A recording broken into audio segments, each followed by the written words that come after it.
जे लोक म्हातारपणी ही एकमेकांच्या जवळ येतात असे लोक लवकरच. वाढते वय म्हणजे आयुष्यातील अनुभवांनी समृद्ध झालेला काळ. या टप्प्यात माणूस अनेक जबाबदाऱ्या पूर्ण करून स्वतःसाठी आणि आपल्या कुटुंबासाठी अधिक वेळ देऊ शकतो. अनेकदा असा समज केला जातो की एका विशिष्ट वयानंतर प्रेम, जिव्हाळा, आपुलकी किंवा जोडीदारासोबतचा भावनिक संवाद यांना फारसे महत्त्व राहत नाही. प्रत्यक्षात मात्र प्रत्येक व्यक्तीच्या भावना, गरजा आणि नात्यांची जपणूक करण्याची इच्छा वेगवेगळी असू शकते. त्यामुळे वाढत्या वयातही परस्पर सन्मान, विश्वास, संवाद आणि आरोग्याची काळजी घेत नातेसंबंध जपणे महत्त्वाचे मानले जाते.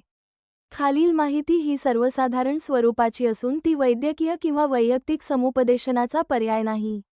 प्रत्येक व्यक्तीची शारीरिक आणि मानसिक स्थिती वेगळी असते, त्यामुळे आवश्यक असल्यास तज्ज्ञांचा सल्ला घेणे योग्य ठरते. सर्वात महत्त्वाची गोष्ट म्हणजे स्वतःच्या आरोग्याकडे दुर्लक्ष करू नये. वाढत्या वयानुसार शरीरामध्ये नैसर्गिक बदल होत असतात. काही व्यक्तींना हृदयाशी संबंधित समस्या, रक्तदाब, मधुमेह, सांधेदुखी, श्वसनाचे त्रास किंवा इतर आरोग्यविषयक अडचणी असू शकतात. अशा परिस्थितीत नियमित आरोग्य तपासणी करणे, डॉक्टरांनी दिलेल्या सूचनांचे पालन करणे आणि स्वतःच्या शरीराच्या क्षमतेची जाणीव ठेवणे आवश्यक असते. कोणतीही शारीरिक किंवा भावनिक कृती करताना स्वतःच्या आरोग्याचा विचार करणे ही जबाबदार भूमिका मानली जाते. अस्वस्थ वाटत असल्यास विश्रांती घेणे आणि गरज भासल्यास वैद्यकीय सल्ला घेणे अधिक सुरक्षित असते. दुसरी महत्त्वाची बाब म्हणजे औषधांविषयी योग्य माहिती असणे. अनेक ज्येष्ठ व्यक्ती नियमितपणे विविध औषधे घेत असतात. काही औषधांचा शरीराच्या कार्यक्षमतेवर किंवा ऊर्जा पातळीवर परिणाम होऊ शकतो. त्यामुळे कोणतेही नवीन औषध, पूरक पदार्थ किंवा घरगुती उपाय स्वतःहून सुरू करण्याऐवजी डॉक्टर किंवा औषधतज्ज्ञांचा सल्ला घेणे योग्य ठरते. सामाजिक माध्यमांवर किंवा इतर ठिकाणी दिसणाऱ्या अप्रमाणित माहितीवर विश्वास ठेवून औषधांचा वापर करणे टाळावे. सुरक्षित आणि जबाबदार निर्णय घेणे नेहमीच अधिक हितावह असते. तिसरी गोष्ट म्हणजे भूतकाळाशी सतत तुलना करणे टाळावे. प्रत्येक वयानुसार शरीर, मन आणि जीवनशैलीमध्ये बदल होणे ही नैसर्गिक प्रक्रिया आहे. तरुणपणी असलेली ऊर्जा किंवा क्षमता तंतोतंत तशीच राहील अशी अपेक्षा ठेवणे योग्य नाही. त्याऐवजी वर्तमान परिस्थिती स्वीकारून निरोगी जीवनशैली राखण्यावर भर देणे अधिक महत्त्वाचे ठरते. स्वतःची तुलना इतरांशी किंवा स्वतःच्या भूतकाळाशी करण्यापेक्षा आजच्या आरोग्याची आणि आनंदाची काळजी घेणे अधिक उपयुक्त असते. चौथी बाब म्हणजे कोणत्याही गोष्टीत जबरदस्ती टाळावी. कोणतेही नाते हे परस्पर संमती, विश्वास आणि आदर यावर आधारित असते. जर शरीर थकलेले असेल, मन शांत नसेल किंवा कोणत्याही कारणामुळे अस्वस्थता वाटत असेल, तर स्वतःवर किंवा जोडीदारावर कोणताही दबाव आणू नये. प्रत्येक निर्णय परस्पर संवादातून आणि दोघांच्या इच्छेनुसारच घ्यावा. यामुळे नात्यात विश्वास आणि सुरक्षिततेची भावना अधिक मजबूत राहते. पाचवी गोष्ट म्हणजे जोडीदाराशी मोकळेपणाने संवाद साधणे. वाढत्या वयात संवादाचे महत्त्व अधिक वाढते. दैनंदिन जीवनातील अनुभव, आरोग्याशी संबंधित चिंता, भावनिक गरजा किंवा अपेक्षा याविषयी शांतपणे चर्चा केल्यास अनेक गैरसमज टाळता येतात. एकमेकांचे बोलणे लक्षपूर्वक ऐकणे, भावना समजून घेणे आणि एकमेकांना आधार देणे यामुळे नाते अधिक दृढ होऊ शकते. शांत राहून मनातील गोष्टी दडपून ठेवण्यापेक्षा योग्य वेळी मनमोकळेपणाने बोलणे अधिक फायदेशीर ठरते. सहावी गोष्ट म्हणजे स्वतःसाठी आणि जोडीदारासाठी शांत वातावरण तयार करणे. दिवसभराचा ताण, थकवा किंवा मानसिक तणाव असताना नात्यातील संवादावर त्याचा परिणाम होऊ शकतो.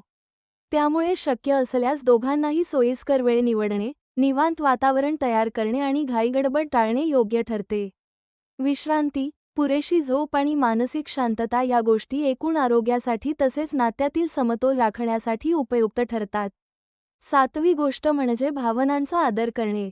कोणतेही नाते केवळ दैनंदिन व्यवहारांवर टिकत नाही. त्यामध्ये विश्वास, आपुलकी, परस्पर सन्मान, सहकार्य आणि समजूतदारपणा या गोष्टी तितक्याच महत्त्वाच्या असतात. जोडीदाराच्या भावना समजून घेणे, त्यांच्या मताचा आदर करणे आणि आवश्यकतेनुसार भावनिक आधार देणे यामुळे नात्यात सकारात्मकता टिकून राहते. लहान लहान गोष्टींकडे दुर्लक्ष करण्याऐवजी त्याविषयी प्रेमाने चर्चा करणे अधिक योग्य असते. आठवी गोष्ट म्हणजे स्वतःच्या मानसिक आरोग्याकडे लक्ष देणे. वाढत्या वयात काही व्यक्तींना एकटेपणा, चिंता किंवा नैराश्याचा अनुभव येऊ शकतो.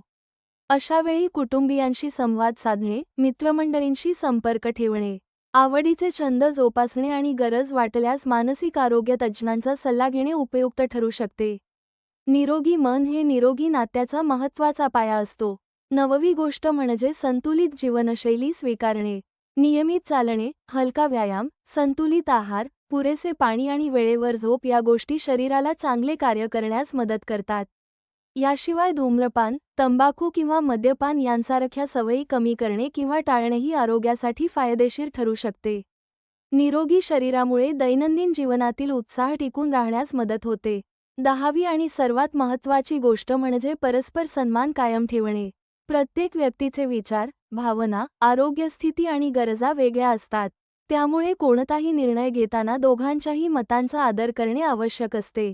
नात्यातील विश्वास हा कोणत्याही दीर्घकाळ टिकणाऱ्या संबंधाचा मजबूत आधार असतो. छोट्या छोट्या गोष्टींसाठी एकमेकांचे कौतुक करणे, आभार मानणे, सहकार्य करणे आणि वेळ देणे या सवयी नात्यात आनंद वाढवू शकतात. याशिवाय वाढत्या वयात सामाजिक संबंध टिकवून ठेवणेही महत्त्वाचे असते. नातेवाईक, मित्र आणि कुटुंबीय यांच्यासोबत वेळ घालवल्याने मानसिक समाधान मिळते. एकत्र फिरणे, सांस्कृतिक कार्यक्रमांना उपस्थित राहणे, धार्मिक किंवा सामाजिक उपक्रमांमध्ये सहभाग घेणे आणि आवडीच्या छंदांना वेळ देणे यामुळे जीवन अधिक आनंदी वाटू शकते. तंत्रज्ञानाचा योग्य वापरही नातेसंबंध अधिक मजबूत करण्यास मदत करू शकतो. दूर राहणाऱ्या कुटुंबियांशी नियमित संपर्क ठेवणे, चित्रफितीद्वारे संवाद साधणे किंवा एकमेकांच्या दैनंदिन आयुष्यात सहभागी होणे यामुळे भावनिक जवळीक टिकून राहते. मात्र, सामाजिक माध्यमांवरील अप्रमाणित माहितीवर विश्वास ठेवण्याऐवजी विश्वासार्ह स्रोतांकडून माहिती घेणे अधिक योग्य ठरते. वाढत्या वयात स्वतःबद्दल सकारात्मक दृष्टिकोन ठेवणेही आवश्यक आहे. वय हा केवळ जीवनातील एक टप्पा आहे. अनुभव, शहाणपण, संयम आणि समजूतदारपणा या गोष्टी या काळात अधिक समृद्ध होतात. त्यामुळे स्वतःच्या क्षमतांचा आदर करणे, शरीरातील नैसर्गिक बदल स्वीकारणे आणि आनंदी राहण्याचा प्रयत्न करणे अधिक महत्त्वाचे आहे. कोणत्याही नात्यामध्ये संवाद, विश्वास आणि परस्पर आदर या 3 गोष्टी सर्वाधिक महत्त्वाच्या मानल्या जातात. यामध्ये आरोग्याची काळजी, संतुलित जीवनशैली, भावनिक आधार आणि योग्य निर्णय यांची जोड मिळाल्यास नाते अधिक मजबूत होऊ शकते. प्रत्येक व्यक्तीची परिस्थिती वेगळी असल्यामुळे सर्वांसाठी एकच सल्ला लागू होईल असे नाही. त्यामुळे आरोग्याशी संबंधित कोणतीही शंका असल्यास डॉक्टरांचा सल्ला घेणे आणि वैयक्तिक अडचणींसाठी समुपदेशक किंवा संबंधित तज्ज्ञांचे मार्गदर्शन घेणे अधिक सुरक्षित आणि उपयुक्त ठरते. वाढत्या वयात आनंदी, सन्मानपूर्ण आणि समजूतदार नातेसंबंध जपण्यासाठी परस्पर विश्वास, संयम, प्रेम, संवाद आणि निरोगी जीवनशैली यांनाच सर्वाधिक महत्त्व आहे.